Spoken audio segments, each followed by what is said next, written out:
Oi, que bom que você veio. Obrigada, desculpe o atraso. Boa noite a todos. Vamos começar a nossa leitura de Sombras da Morte. Da sacada da sala, Nice Lanfon viu quando a jovem patroa atravessou a avenida com passos rápidos. Trabalhava na casa há mais de um mês e durante todo este tempo não a viu falar com ninguém. A garota morava sozinha, parecia estar sempre com medo, quase não saía, e até aquele dia não havia recebido visitas. Um isolamento assim, para alguém tão jovem, só podia significar uma coisa: ela estava se escondendo.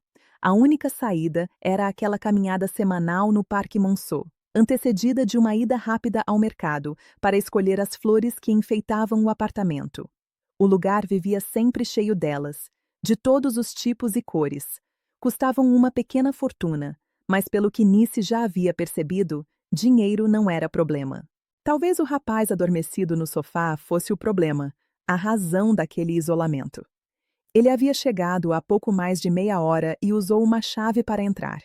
Pensando ser a jovem patroa Nice, foi até a porta e se assustou quando o viu. Ele, ao contrário, não pareceu surpreso ao vê-la. Por segundos, observou o ambiente e tocou algumas flores soltando, em um canto, a mochila surrada que trazia. Com um francês perfeito e sem qualquer sotaque, a cumprimentou perguntando por Mademoiselle Combs. Não gostou quando foi informado que ela havia saído. Com a resposta, ele tirou a jaqueta que usava, se acomodou no sofá e, como se estivesse muito cansado, respirou fundo, relaxando o corpo tenso. Nice pensou que deveria interpelá-lo, mas quando abriu a boca, apenas conseguiu oferecer sanduíches e café, oferta aceita com um agradecimento sincero. Ela preparou 2 sanduíches grandes como costumava fazer para o falecido marido.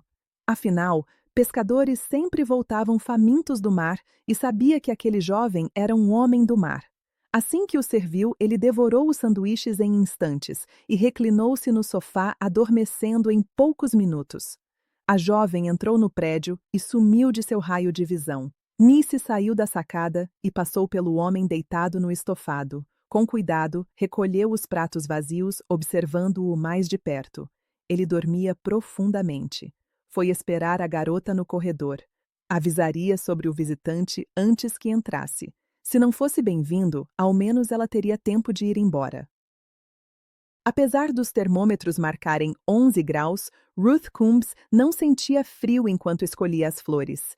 Demorou mais do que o habitual naquela manhã. Nice, que sempre a acompanhava, aproveitou a saída para comprar legumes frescos e conversou amistosamente com o vendedor por vários minutos. A garota queria poder fazer o mesmo.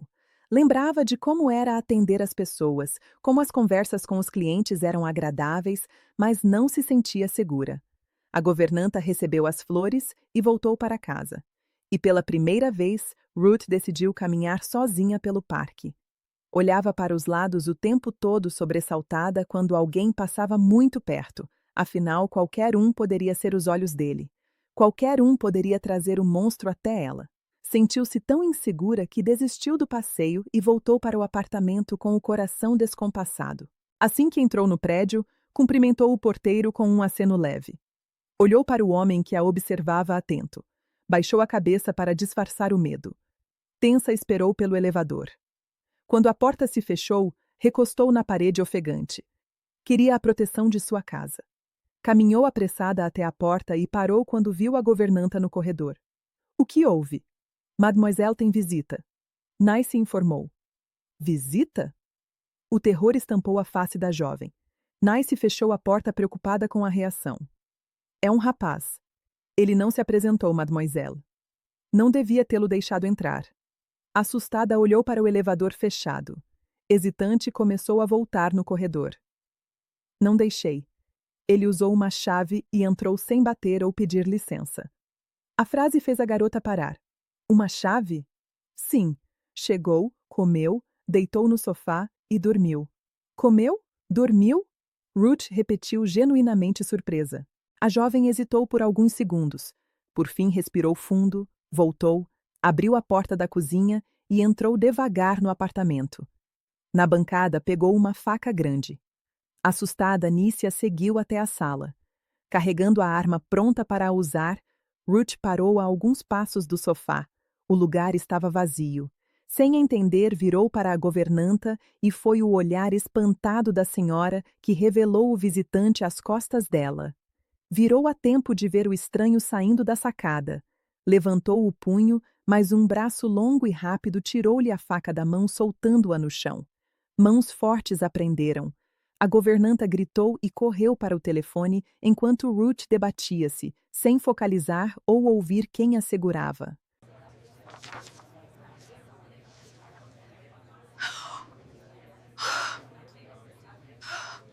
Seu olhar é a porta do meu céu, seu olhar é a porta do meu céu. O rapaz disse em um idioma que a governanta não conseguiu identificar. Repetiu em francês e, por fim, em inglês, até a jovem parar. Olharam-se como se fosse a primeira vez que o faziam. O seu, a esperança da minha vida. Ruth murmurou em resposta. Lentamente, o rapaz a soltou e se afastou. Eu morri. A garota continuou com a voz baixa, embalada pela incerteza. Você morreu para viver comigo, e eu sobrevivi para viver com você. Ela gemeu emocionada e, sem hesitar, atirou-se nos braços dele. Ele a aconchegou contra o corpo por alguns segundos, depois a carregou até o sofá, onde sentou com ela no colo. A esquecida governanta superou a surpresa e, discreta como sabia ser, deixou a sala. Os lábios se uniram devagar em 3 beijos curtos. Os corpos se reconheceram e os beijos ficaram rápidos e desesperados. Sem deixar de observá-la, ele tirou a camiseta gasta, ficando com a regata que vestia por baixo. Com dedos trêmulos, a ajudou a tirar o casaco e começou a desabotoar a fileira de pequenos botões da blusa que ela usava. Ruth uniu ainda mais o corpo ao dele e ele a abraçou, mergulhando o rosto na curva do pescoço delicado. O toque dos lábios foi um leve roçar. Ele se afastou um pouco e envolveu o rosto dela com as mãos. Seu olhar é a porta do meu céu. Disse em um murmúrio rouco. O seu, a esperança da minha vida. Ruth repetiu e uma lágrima silenciosa deslizou. O olhar azul límpido o manteve prisioneiro e um misto de sentimentos inundou sua essência, mudando, preenchendo, completando. O toque em seu corpo era delicado, mãos pequenas. Ela estava mais frágil e mais linda do que se lembrava. Quase sem querer, uniu os lábios aos dela novamente, provando, avaliando, pedindo permissão. Ruth estremeceu e abriu a boca, permitindo a suave invasão. Foi uma silenciosa rendição reclinar a cabeça, expondo o pescoço ao toque gentil. Ela mesma tirou a blusa e colou o corpo ao peito forte. Sentiu o corpo girar sobre o outro enquanto a boca era dominada por beijos longos. Retribuiu. Precisava vê-lo, senti-lo, tocá-lo. Era um milagre reencontrá-lo em tão pouco tempo. Amava-o mais do que antes descobriu naquele momento.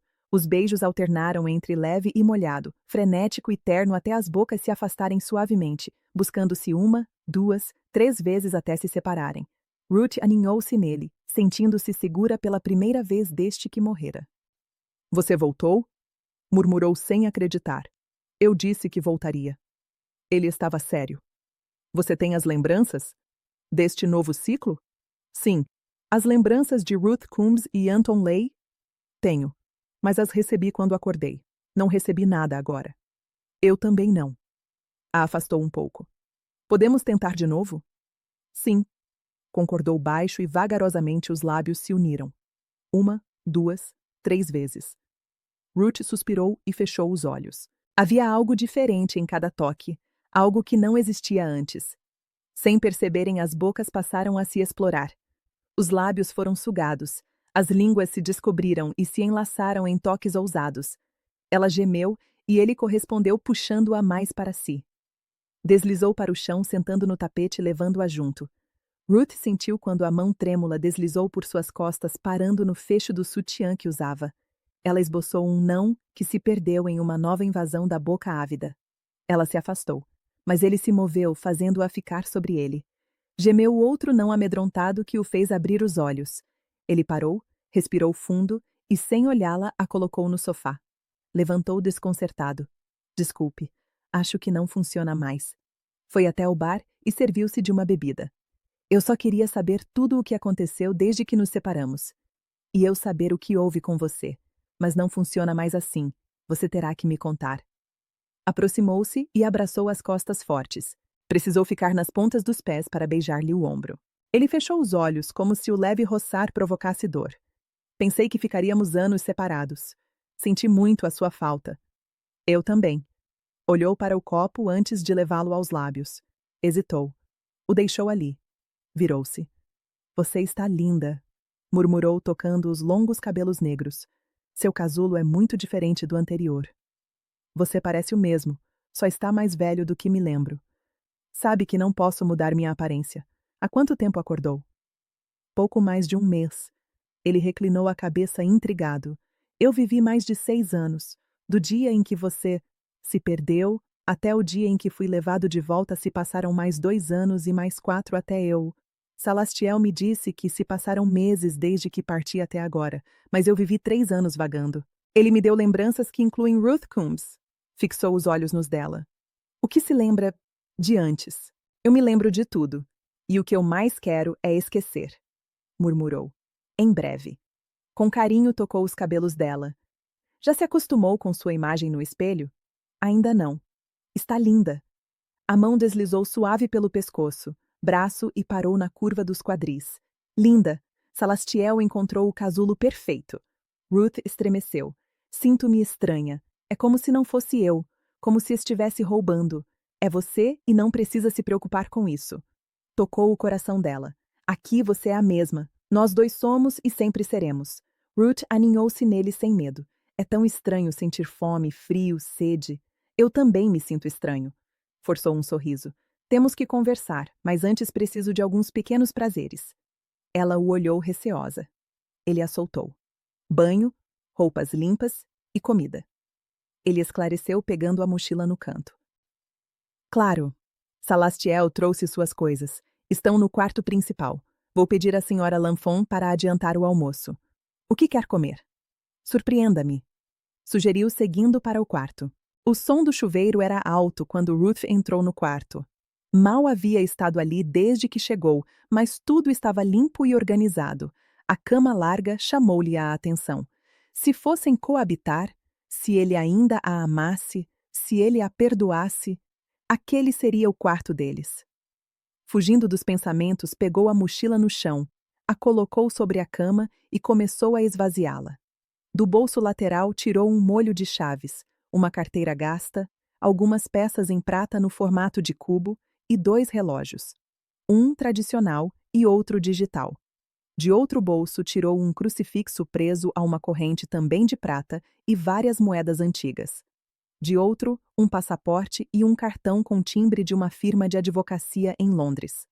Abriu o passaporte e estranhou a foto que mostrava um jovem de cabelos curtos, estilo militar, olhos verdes brilhantes e expressão fechada. O documento identificava-o como Hans Alexius Anton Leigh Conan Lescaut Meneslaups, cidadão russo, nascido no dia 13 de outubro, 24 anos antes. A filiação era de Vladimir Meneslaups Spartuvaliskis, Conan Lescaut, e de Eva Elizabeth Rawlings. Ruth deixou os pertences e documentos sobre o criado. Recolheu a roupa usada que estava no chão e colocou na mochila. O som do chuveiro era reconfortante e ela parou na porta. Uma onda de lembranças que não eram suas a tomou. Viu-se aos beijos com ele em um sofá pequeno, viu-se subindo as escadas rindo feliz pelo o que viria, viu-se sob ele em um quarto adolescente. O riso era suave e as carícias inocentes. Mesmo assim, em minutos era levada ao céu, ao mesmo tempo em que foi jogada em seu presente de forma abrupta. Recostou-se na parede ofegante, o corpo trêmulo. Saiu do quarto às pressas. O banho proporcionava alívio para o corpo tenso. Debaixo do jato quente, apesar da dor que a força da água provocava nos ferimentos recentes, conseguiu relaxar, ordenando os pensamentos. Um ciclo terminara. Havia perdido Susan, havia perdido Melissa, havia perdido Lillian, mas não iria perder Ruth. Estava livre para recomeçar ao lado dela. Sua pequena Ruth. Uma onda de amor o inundou e surpreendeu. Cuidaria dela, ficariam juntos e ninguém nunca mais a machucaria. fechou os olhos lutando para esquecer sua maior perda. Terminou o banho e, com uma toalha em volta da cintura, voltou ao quarto renegando o agror da derrota. Concentrou-se na fome que sentia, uma angústia antes pouco conhecida. Os olhos fixaram-se na cama. Havia nascido nela. Ainda podia lembrar da discussão dos homens ávidos pelo poder que tê-lo sob guarda traria para aquele que fosse escolhido como seu tutor. Da mesma forma como veio a lembrança, partiu. Em breve, não se lembraria o que significava ser um coriaque. Era o preço a pagar pela liberdade.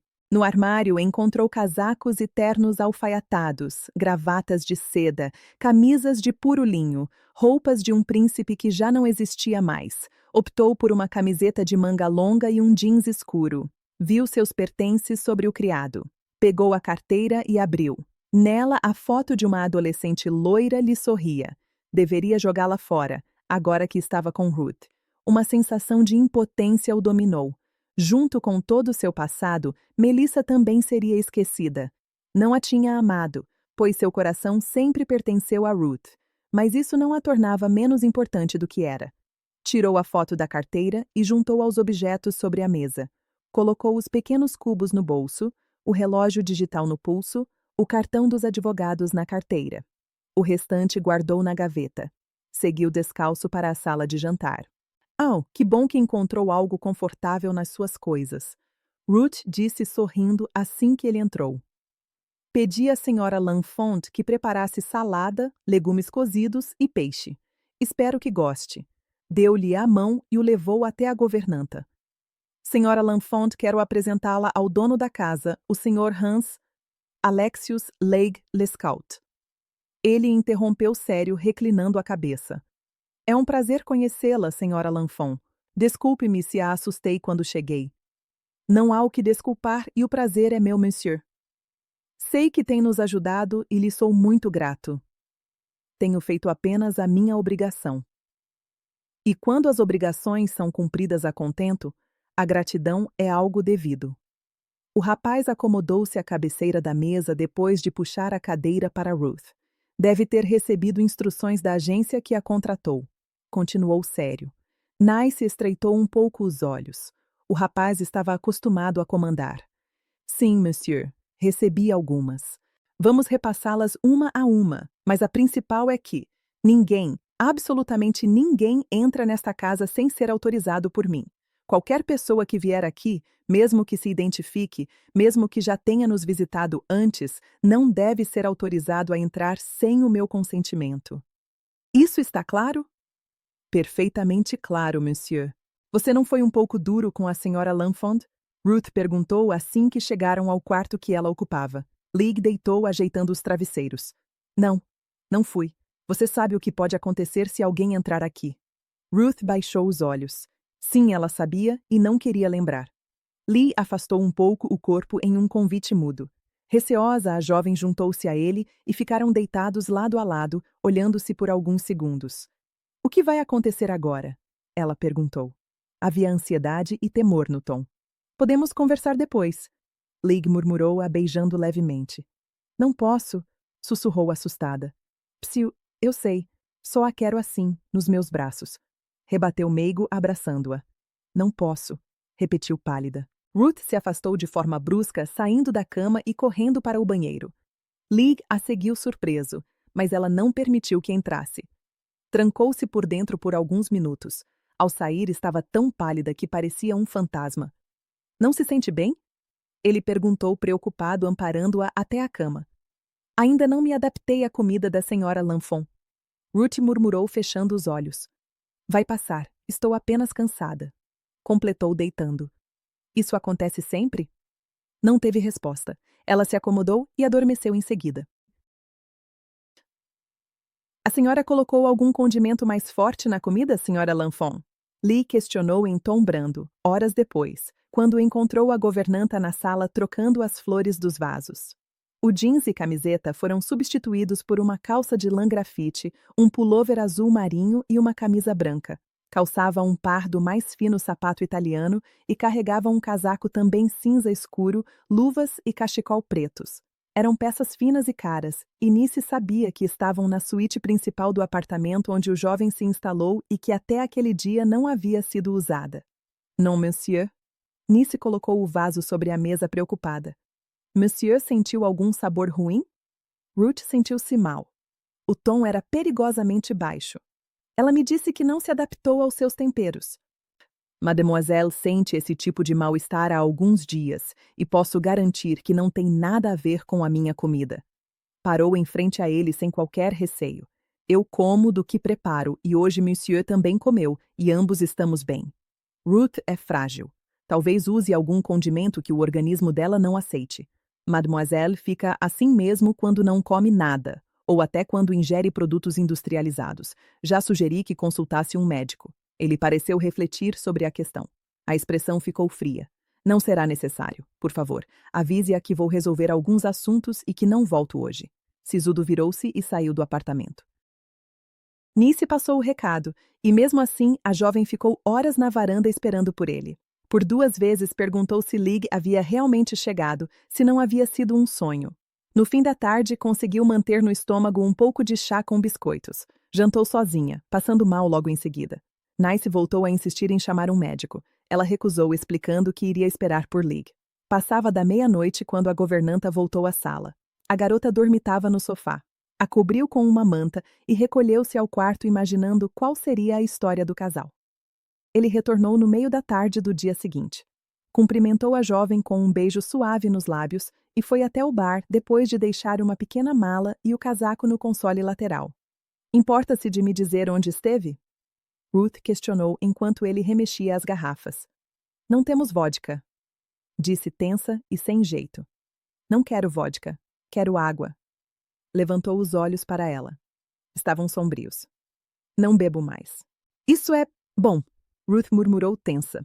Lig largou o copo e se aproximou. Segurou-a pelos braços com carinho.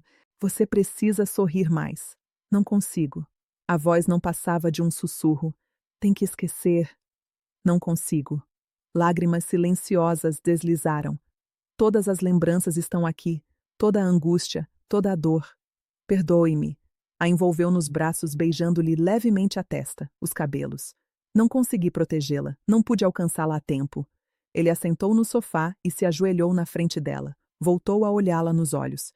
Eu nunca mais vou beber. Não foi sua culpa. Claro que foi. Eu a teria ouvido, a teria alcançado se não estivesse embriagado.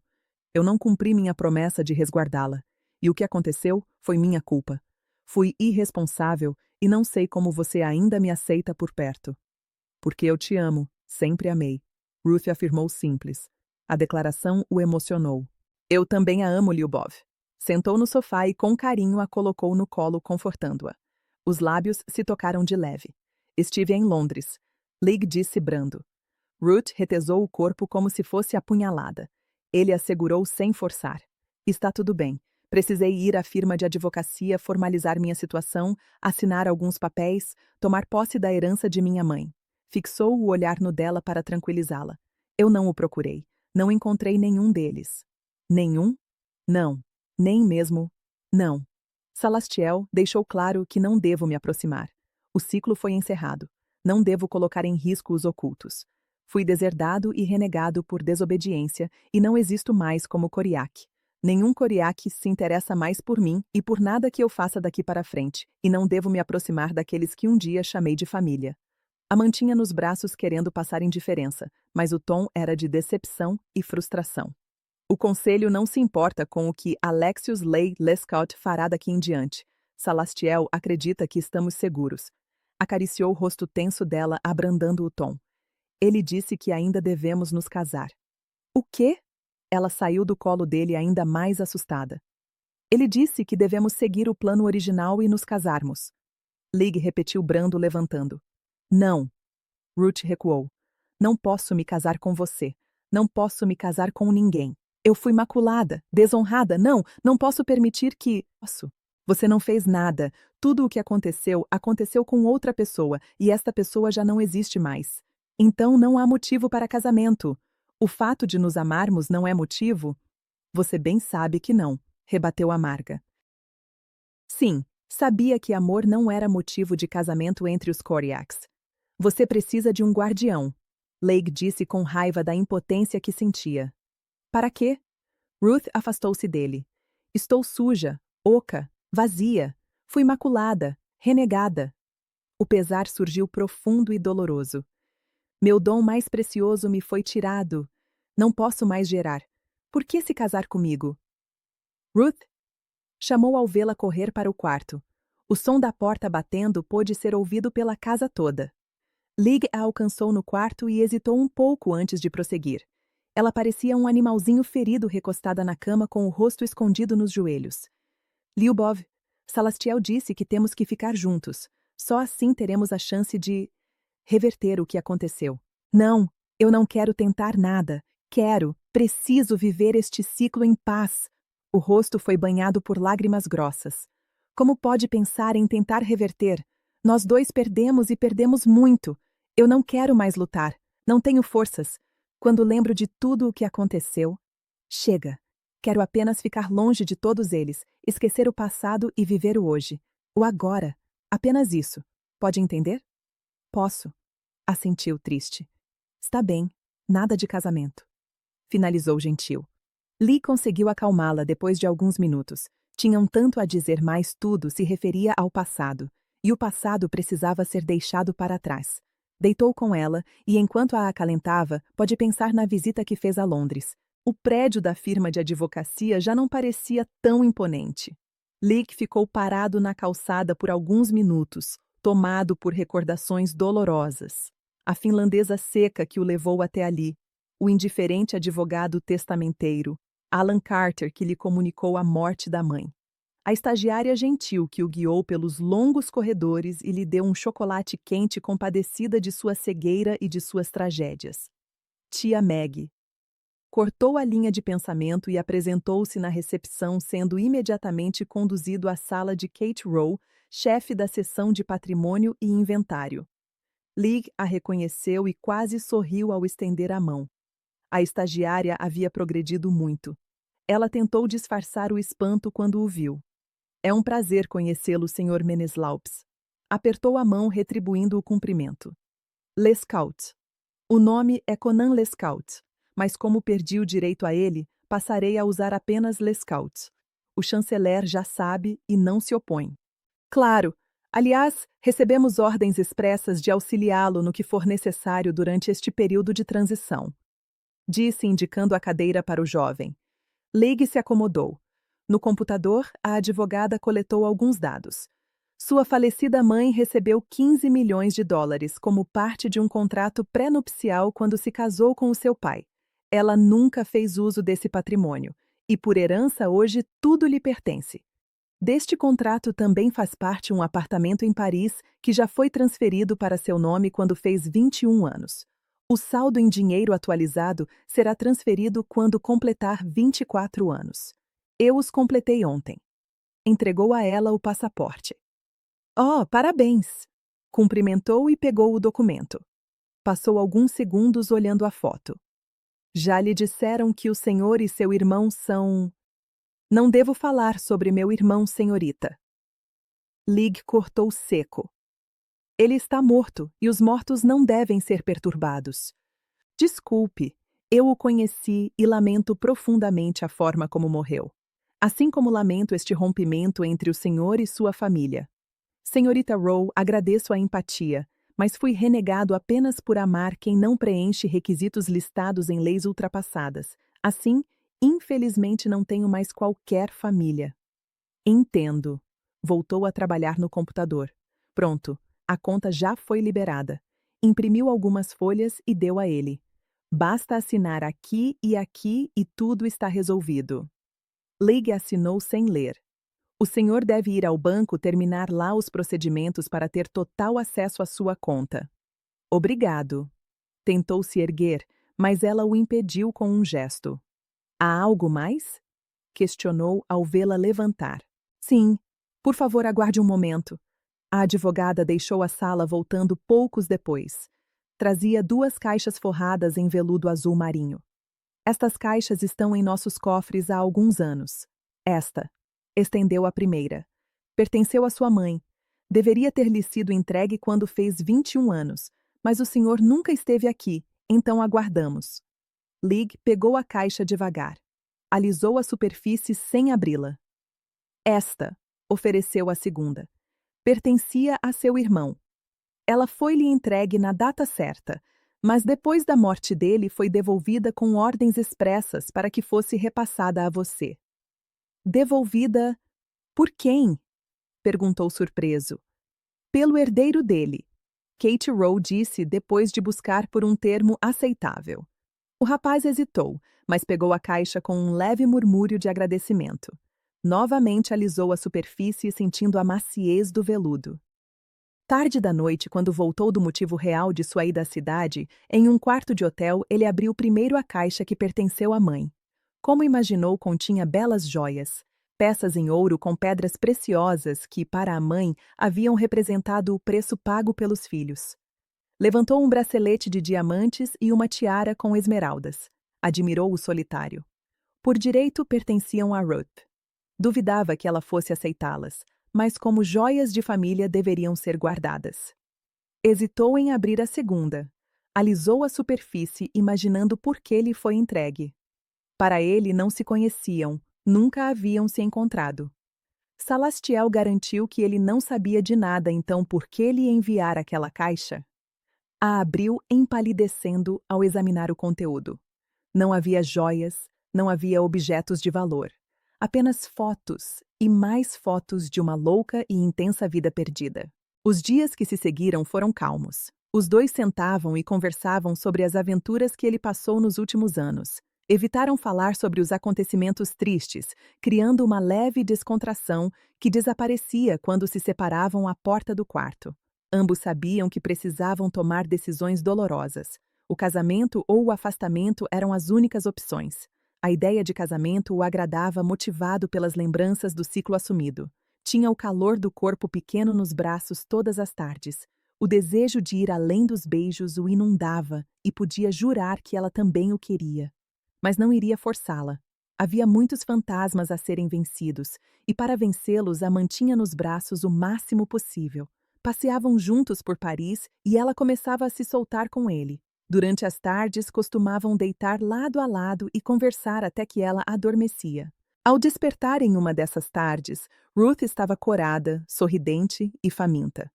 Aproveitando a disposição da jovem, a senhora Lanfon preparou um reforçado chá e serviu na grande sacada da sala com vista para o parque. Sente-se melhor hoje? Leigh perguntou sério. Ruth passava mal com frequência, e isso o preocupava.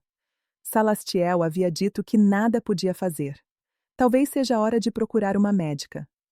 Nunca precisamos de médicos. Consultei Salastiel sobre isso. Leigh pegou as mãos pequenas. Quis saber por que estava adoentada quando o normal é ser saudável. Ele me disse que hoje você é uma mulher comum, que nossos corpos não possuem as proteções dos Coriac. Eu, porque fui renegado e perdi todos os dons. E você por ocupar um espaço que não lhe foi cedido pela natureza. O que isso quer dizer? Quer dizer que estamos suscetíveis a doenças, acidentes, fome, frio, sede e suas consequências. Podemos ser atingidos como humanos. Você pode estar doente. Será? Ruth deu os ombros. Foi só algo que comi. Sinto-me muito bem agora. Não tenho nada. Sorriu confiante. Estou bem. Então, o que acha de irmos à ópera? Você ainda gosta? Sim, muito. Mas é prudente? Uma ópera em Paris, com certeza haverá pessoas de Coriáquia. Podem reconhecê-lo. Mesmo que eu seja reconhecido, fui renegado oficialmente e serei tratado como tal. Ou seja, nenhum Coriaque se aproximará de mim. Era para ter me esquecido o que é ser um Coriaque no momento que despertei. Mas Salastiel sustenta nossas lembranças por motivo próprio, mas garante que não corremos risco. Podemos e vamos levar uma vida normal. Pegou as mãos dela sobre a mesa. Estamos livres. Livres? Por quanto tempo? A voz tremeu. Não temos como saber a duração deste ciclo. Leigh respondeu brando. Pode ser um dia, 1 ano, 20, 50. Estamos em corpos jovens. Este ciclo tende a ser longo. Sorriu gentil. Mas não importa quanto tempo. Importa apenas que estamos juntos como sempre desejamos. E assim vamos ficar. Não vai me deixar? Ruth perguntou triste, baixando o rosto. Não. Mas vai ter mulheres, vai se apaixonar, vai ter alguém com quem fará uma família, vai achar alguém. Não, vou ficar com você. Você vai querer, vai precisar coabitar. Já a pedi em casamento. Ela tentou se afastar, mas ele manteve as mãos pequenas entre as dele. É outro ciclo, podemos recomeçar. A fez encará-lo. Ruth e Lee foram amantes. Eu sei, puxou a mão. Mas de que vale? Não posso gerar, nunca mais, não neste ciclo ou em qualquer outro. Levantou brusca, andando de um lado para outro desnorteada. Não devemos ficar juntos. Você tem o direito de viver esse ciclo plenamente, ter tudo o que lhe foi tirado. Já que garante que estamos seguros, assim que me sentir melhor, vou embora. Vou deixá-lo viver sua vida sem estar preso a um galho seco. Vou embora. Posso conseguir um lugar para viver, conseguir um trabalho. Eu posso. Lee quase não conseguiu alcançá-la antes que Ruth caísse inconsciente. Ruth recobrou os sentidos deitada na cama do quarto principal. Estava sozinha e podia ouvir vozes que vinham da sala em uma discussão controlada. Um pouco zonza levantou e foi na direção do som que se tornava nítido conforme se aproximava. Já disse que agradeço sua preocupação, Madame Depardieu. O tom de Lig era frio. Mas não será necessário que o seu marido examine minha noiva. Foi um mal-estar passageiro. Madame Lanfon enganou-se em chamá-lo. Francamente, Monsieur Lescaut, Mademoiselle Combs vem sofrendo desmaios há dias. Antes que ele a interrompesse, ela esclareceu. Ela já teve uma vertigem a ponto de precisar ser socorrida por um de nossos funcionários. Como responsável pelos moradores, fui chamada, e na ocasião ela também recusou atendimento médico. Como se repetiu, seria prudente que meu marido a examinasse. Está me dizendo que um homem a tocou? Lig sibilou gélido. Havia uma fúria contida na expressão fechada. Nenhum homem me tocou, Lig, Ruth afirmou entrando na sala. No minuto seguinte, a fúria contida se foi, e Lee era apenas ternura ao lado dela. A ajudou a sentar no sofá. Eu jamais permitiria que um homem me tocasse. Ruth declarou baixo. Não devia ter se levantado. Beijou-a de leve nos lábios. Como se sente? Não me sinto bem, admitiu por fim. Mademoiselle Combs, sou Oswald Depardieu. Sou médico. Permita-me. Não. Lig quase gritou, pondo-se entre o médico e Ruth. Não precisamos do senhor aqui. Não é o que parece, monsieur. O médico contrapôs firme. Lig era mais alto, mais jovem e forte, mas o profissional não se intimidou. Há dias convivemos com esta jovem assustada e adoentada. Eu a vi na manhã que chegou, acompanhada por um reverendo. Estava muito ferida e sou médico há tempo suficiente para saber que não eram ferimentos provocados por um acidente, como foi dito. Faço questão de examinar Mademoiselle Combs e, se achar necessário, levá-la ao hospital para exames detalhados. Podemos recorrer à polícia se tentar impedir. Explique a eles, Leigh. Ruth pediu fraca, recostando no sofá. Agradeço a preocupação de ambos e peço desculpas por minha atitude. Lig disse sério, recobrando o controle. Também estou preocupado, mas não podemos permitir que Monsieur a examine.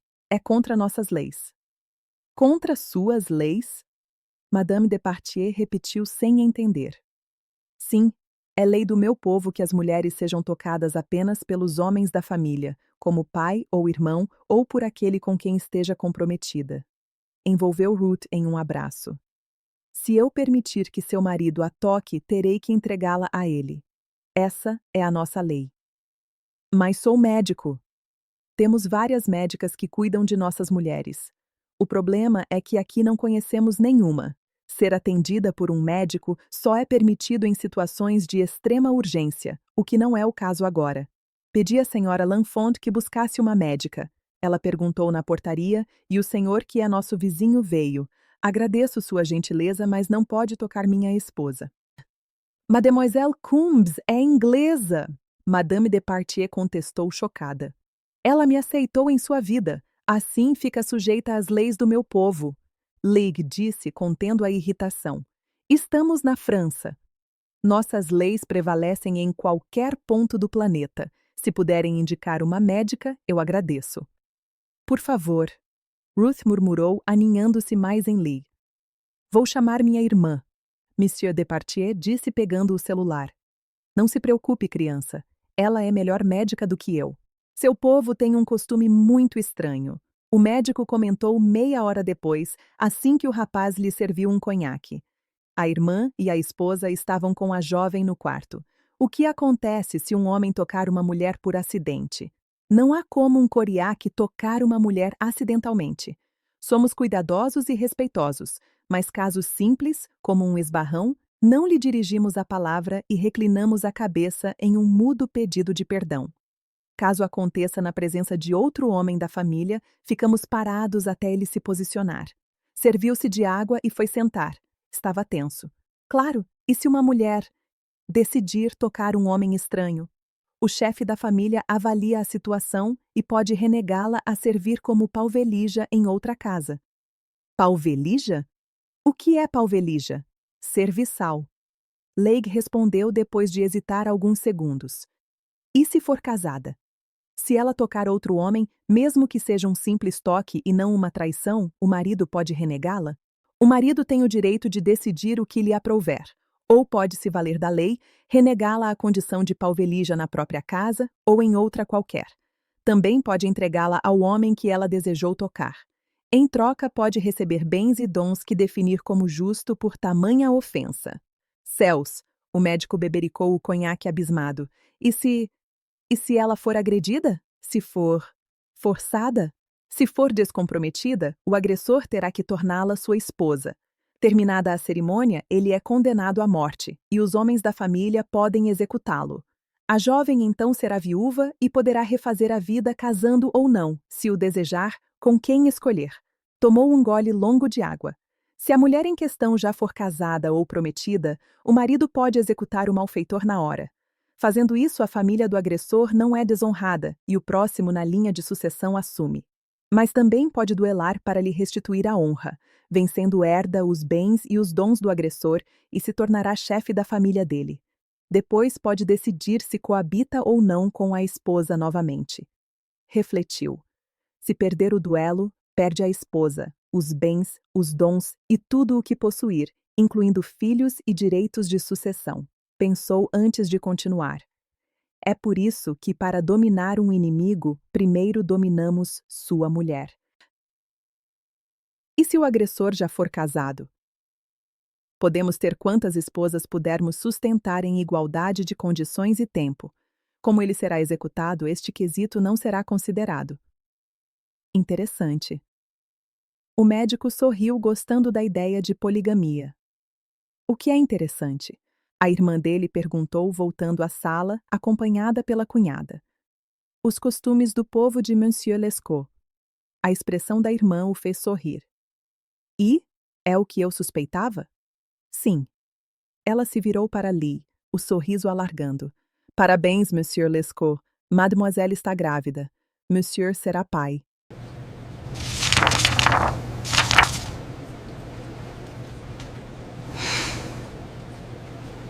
Estamos no YouTube, vem acompanhar nossa história. Encerramos este capítulo e esperamos vocês para o próximo. Siga o canal para não perder nada.